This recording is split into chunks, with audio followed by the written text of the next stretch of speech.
Bonsoir à tous, où que vous soyez à travers la République démocratique du Congo ou au sein de notre diaspora connectée aux quatre coins du monde. C'est un honneur de vous retrouver pour ce nouveau rendez-vous de l'information sur Inside News RDC. Nous sommes le mardi 02 décembre 2025. L'actualité de ces dernières 24 heures est dense, marquée par un paradoxe saisissant qui tient la nation en haleine. Alors que les regards se tournent vers Washington pour une signature historique, le terrain, lui, s'embrase à nouveau. À la une ce soir, l'espoir diplomatique face à la réalité du front. Le président Félix Tshisekedi et son homologue rwandais Paul Kagame sont attendus aux États-Unis pour entériner l'accord de paix sous l'égide de Donald Trump. Mais à 48 heures de ce rendez-vous, le M23 lance de violentes offensives au sud Kivu, menaçant directement la ville d'Uvira. Sur le plan de la gouvernance économique, une douche froide pour l'exécutif. Le Millennium Challenge Corporation, MCC, publie son scorecard 2026 et la RDC recule. Moins d'indicateurs au vert, un signal d'alerte sérieux pour le climat des affaires que nous décrypterons ensemble. Nous parlerons également de votre quotidien avec l'entrée en vigueur depuis hier de la facture normalisée. Une réforme fiscale majeure qui ne se fait pas sans heurts, notamment au Maniema où la Fédération des entreprises du Congo demande un report urgent. Et enfin le football avec la liste officielle des 26 léopards dévoilée par Sébastien Desabre pour la CAN 2025 au Maroc. Des retours, des surprises et déjà des polémiques sur l'absence de certains cadres. Bienvenue dans votre journal. La vérité, rien que la vérité. Entrons immédiatement dans le vif du sujet avec cette situation sécuritaire extrêmement volatile dans l'est du pays. Le timing est troublant, pour ne pas dire suspect. À seulement 2 jours de la rencontre diplomatique prévue à Washington, les armes parlent avec une intensité redoublée. Selon nos sources sur le terrain, confirmées par des communications militaires, les rebelles du M23, soutenus par l'armée rwandaise, ont lancé ce mardi matin une série d'attaques coordonnées dans la province du Sud Kivu.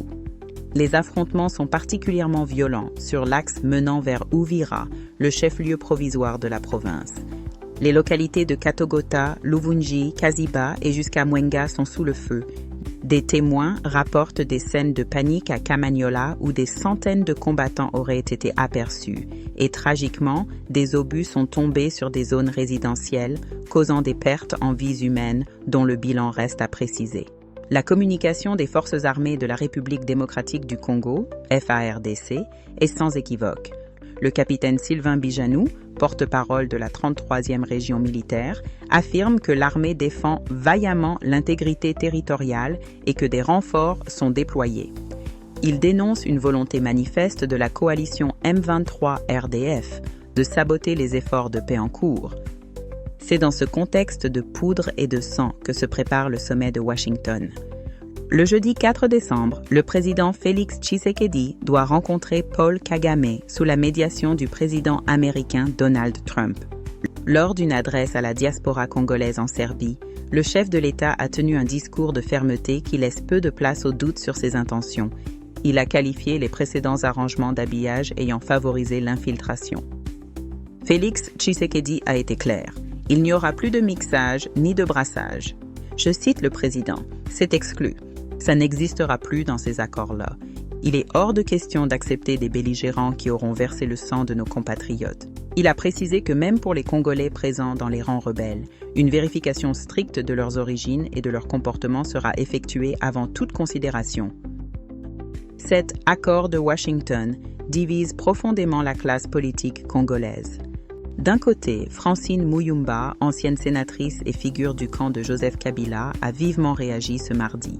Elle dénonce l'exclusion du Parlement et du peuple dans ce processus. Pour elle, ce qui est fait sans nous est contre nous. Elle critique le manque de transparence et affirme que la souveraineté nationale ne peut se marchander à huis clos à l'étranger. De l'autre, une voix plus nuancée, celle de Steve Mbikayi, président du Parti travailliste. S'il reconnaît que cette rencontre est un épisode majeur, il appelle à la lucidité stratégique. Pour lui, le Congo ne doit pas accepter une paix au rabais. Il plaide pour une cessation totale du soutien rwandais au M23 et un mécanisme international de vérification. il exhorte la nation à une trêve politique interne pour soutenir le chef de l'État dans ce moment crucial, comparant cette opportunité à la réconciliation franco-allemande tout en restant extrêmement vigilant. Au-delà des discours, qu'en est-il de l'application réelle des engagements déjà pris? Le baromètre des accords de paix en Afrique a publié son rapport de suivi pour novembre 2025 et les chiffres invitent à la prudence. Sur les 30 tâches identifiées dans l'accord initial de juin, seules 19 ont connu un début de mise en œuvre. Le taux de réalisation partielle n'atteint que 36,8%, un chiffre en recul par rapport au mois précédent. Ce rapport souligne une stagnation préoccupante. Si les mécanismes de coordination comme le mécanisme conjoint de coordination de la sécurité, JSCM, fonctionnent sur le papier, sur le terrain, la désescalade reste invisible. C'est donc un processus diplomatique qui avance à son rythme, déconnecté, semble-t-il, de la réalité violente subie par nos compatriotes de l'Est. Changeons de registre pour aborder la gouvernance. Le Millennium Challenge Corporation, MCC, cette agence américaine qui évalue la bonne gouvernance pour l'octroi d'aide au développement, vient de publier son scorecard 2026. Le constat est sévère pour la RDC. Après une période de progression notable entre 2021 et 2023, notre pays enregistre un nouveau recul. Nous passons de 6 indicateurs verts l'année dernière à seulement 4 indicateurs verts sur 22 cette année. Rappelons que pour être éligible au financement massif du MCC, les fameux compacts qui peuvent atteindre 600 millions de dollars, un pays doit valider la moitié des indicateurs et surtout réussir obligatoirement le critère de lutte contre la corruption.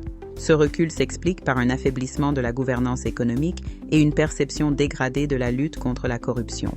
C'est un coup dur pour l'image du pays auprès des investisseurs internationaux. À titre de comparaison, le Libéria valide 12 indicateurs et le Maroc confirme sa position de partenaire fiable. Pour les experts, ce n'est pas une sanction définitive, mais un outil de diagnostic qui doit pousser le gouvernement à réajuster le tir rapidement s'il veut prétendre à ses financements structurels. Sur la scène politique intérieure, le gouvernement serre la vis. Le vice-premier ministre en charge de l'Intérieur a ordonné, via un télégramme signé lundi, la suspension immédiate des activités du mouvement Sauvons la RDC. Cette plateforme, lancée à Nairobi par des proches de l'ancien président Joseph Kabila, dont il est le leader désigné, se voulait un mouvement citoyen pour défendre l'ordre constitutionnel. Kinshasa voit les choses autrement. Après la suspension de plusieurs partis membres comme le PPRD ou le LGD de Matata Ponyo, cette interdiction totale des activités de la plateforme est perçue par l'opposition comme une tentative de museler toute voix discordante. Le débat sur la forme de l'État refait surface. Alors qu'Olivier Kamitatu a récemment relancé l'idée d'un passage au fédéralisme, le courant des démocrates rénovateurs, CDER, monte au créneau pour dire non. Dans une déclaration faite hier, le CDER juge ce débat inopportun et même dangereux dans le contexte actuel de guerre et de menaces de balkanisation. Pour ce parti, promouvoir le fédéralisme maintenant serait un crime historique qui ferait le jeu des ennemis de la République en fragilisant l'unité nationale. Ils appellent à se concentrer sur la sécurité et le bien-être social plutôt que sur des réformes institutionnelles risquées. Pendant ce temps, dans le Grand Bandundu, le sénateur Papi Labila est en mission d'itinérance. Dépêché par le ministre des Infrastructures, il supervise les préparatifs de la 13e conférence des gouverneurs qui se tiendra à Bandundu-Ville. De Bandundu à Kenja, en passant par Masimanimba, le sénateur inspecte les travaux de voirie et les luttes anti-érosives. À Bulungu, il a tenu un meeting appelant à l'unité derrière le chef de l'État pour gagner la guerre de l'Est, promettant que la fin du conflit permettra de rediriger les ressources vers le développement des infrastructures locales. Passons à l'économie avec une réforme qui touche directement vos transactions quotidiennes. Depuis hier, lundi 1er décembre 2025, l'obligation de délivrer la facture normalisée est entrée en vigueur sur toute l'étendue du territoire national. Le ministre des Finances, Doudou Fwamba, se veut rassurant. Il affirme que tout a été mis en place pour accompagner les opérateurs économiques, avec notamment des dispositifs fiscaux dématérialisés gratuits. L'objectif est clair, lutter contre la fraude à la TVA et maximiser les recettes de l'État. Cependant, sur le terrain, la réalité est plus complexe. Au Maniema, la Fédération des entreprises du Congo, FEC, tire la sonnette d'alarme. Les opérateurs économiques locaux sollicitent un report. Selon leur porte-parole, Hassani Kizozo, ils ne sont pas techniquement prêts, faute de modules de contrôle fiscal disponibles. Ils craignent une paralysie des activités commerciales en cette période cruciale des fêtes de fin d'année et demandent un moratoire sans sanction. Une situation pour le moins ironique oppose deux géants publics. La Régie des eaux réclame près de 990 milliards de francs congolais à l'État congolais.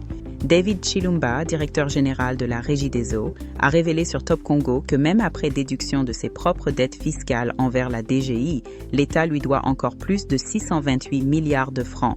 Il pointe l'incohérence du système où la DGI impose des pénalités à la Régie des eaux alors que l'État ne paie pas ses factures d'eau.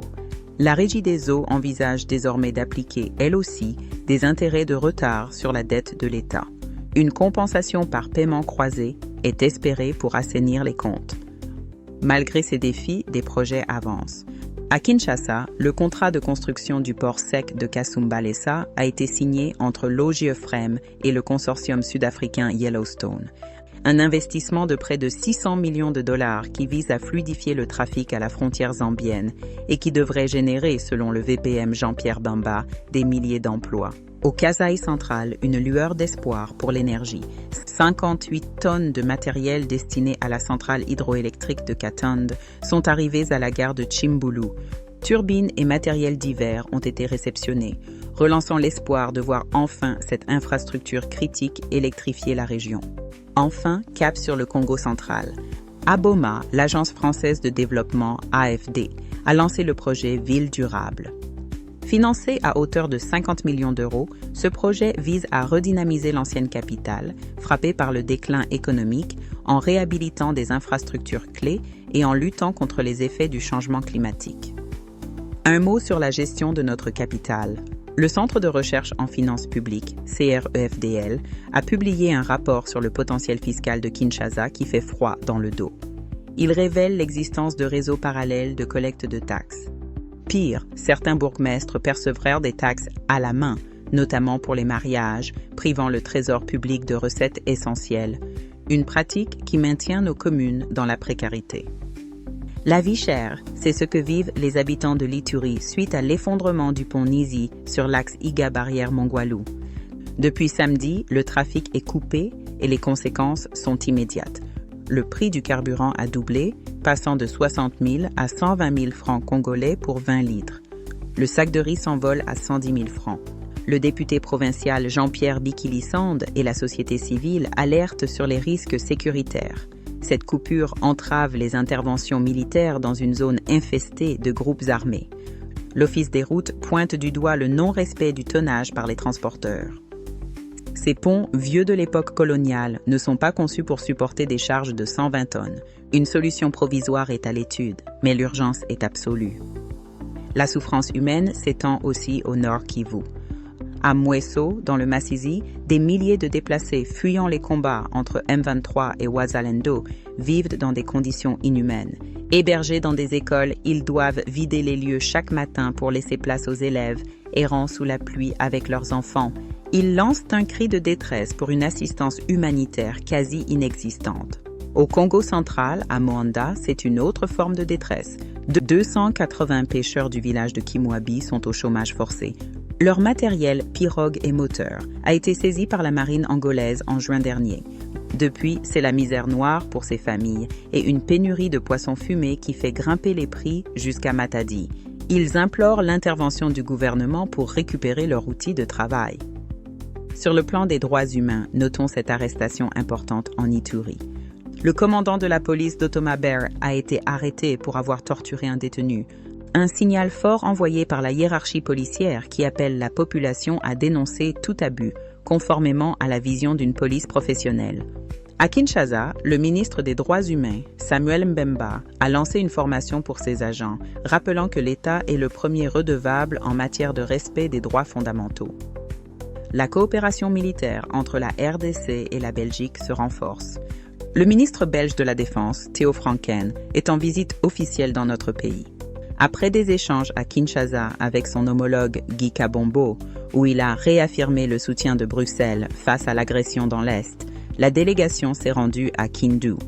Dans le chef-lieu du Maniema, Ils ont inspecté les travaux de la 31e brigade de réaction rapide et le chantier de l'hôpital militaire. La Belgique, partenaire historique, s'engage à soutenir la formation et l'équipement de nos forces, une aide précieuse en ces temps de guerre. Une page se tourne à la MONUSCO. Bintou Keïta, chef de la mission onusienne, a quitté Kinshasa dimanche après 5 ans de service. Son mandat s'achève alors que la mission est en phase de désengagement progressif. L'intérim sera assuré par Bruno Lemarquis, puis Vivian Van de Peer, en attendant la nomination d'un successeur. La MONUSCO réaffirme rester mobilisée aux côtés des autorités congolaises. Terminons ce journal par la passion qui nous unit tous, le football. En prévision de la Coupe d'Afrique des Nations 2025 qui se tiendra au Maroc, le sélectionneur Sébastien Desabre a dévoilé sa liste des 26 léopards. Le technicien français a misé sur la stabilité en reconduisant l'ossature de l'équipe tout en intégrant de nouveaux talents. Chez les gardiens, une absence fait grand bruit, celle de Dimitri Berthaud, Montpellier, remplacé par Timothy Fayoulou. Des analystes sportifs, comme Adrien Ilobakwe, jugent cette absence injuste au vu de ses performances. Mathieu Epolo du Standard de Liège fait son entrée. En défense, du solide avec Chancel Mbemba, Arthur Masuaku et le retour d'Aaron Wan-Bissaka. Au milieu, on note la présence de Ngal Ayel Mukau, Lille, et Mario Stroikens, Anderlecht. En attaque, malgré l'absence remarquée de Johan Wissa, Desabre fait confiance à Simon Banza, Fiston Mayel, Samuel Essand, Meshak Elia et Cédric Bakambu. L'objectif est clair, faire mieux que la précédente édition et jouer les premiers rôles. La préparation débutera dans quelques jours au Maroc. Sur les pelouses nationales, le TP Mazembe continue sa domination en Ligue 1. Les Corbeaux ont battu le FC Tanganyika 2-0 à Lubumbashi, consolidant leur place de leader du groupe A. L'AS Saint-Luc de Kananga a surpris Bazano 2-1, tandis que Sangabaland a chuté à domicile face à Blessing 0-2. Dans le groupe B, l'OC Renaissance et Céleste FC se sont neutralisés 0-0. À Kinshasa, en division 1 de l'EUFKIN Kilimani, le RC Golf trône en tête du classement, talonné par le CS Saint-Raphaël. Voilà pour l'essentiel de l'actualité de ce mardi 02 décembre 2025. Pour récapituler, la guerre s'intensifie au sud Kivu avec les attaques du M23, alors que Tshisekedi et Kagame sont attendus à Washington pour un accord de paix controversé. La RDC recule sur le scorecard du MCC, un signal négatif pour la gouvernance. La facture normalisée est en vigueur malgré les contestations au Maniema, et Sébastien Desabre a fait ses choix pour nous emmener, nous l'espérons, vers le sacre au Maroc. Quant à notre pensée du jour, je vous laisse ce soir avec cette réflexion. La paix signée sur le papier ne vaut rien si elle ne vit pas dans les cœurs et ne se traduit pas par la sécurité de nos frontières. Aux diplomates l'encre, aux soldats le courage, et à nous, peuple congolais, la vigilance et l'unité. Restez connectés. Notre prochaine édition détaillée sera diffusée demain à la même heure. N'oubliez pas de vous abonner à notre chaîne et de suivre nos dossiers d'investigation exclusifs pour comprendre les dessous des cartes. C'était Sonia pour Inside News RDC. Bonsoir chez vous et que Dieu bénisse la République démocratique du Congo.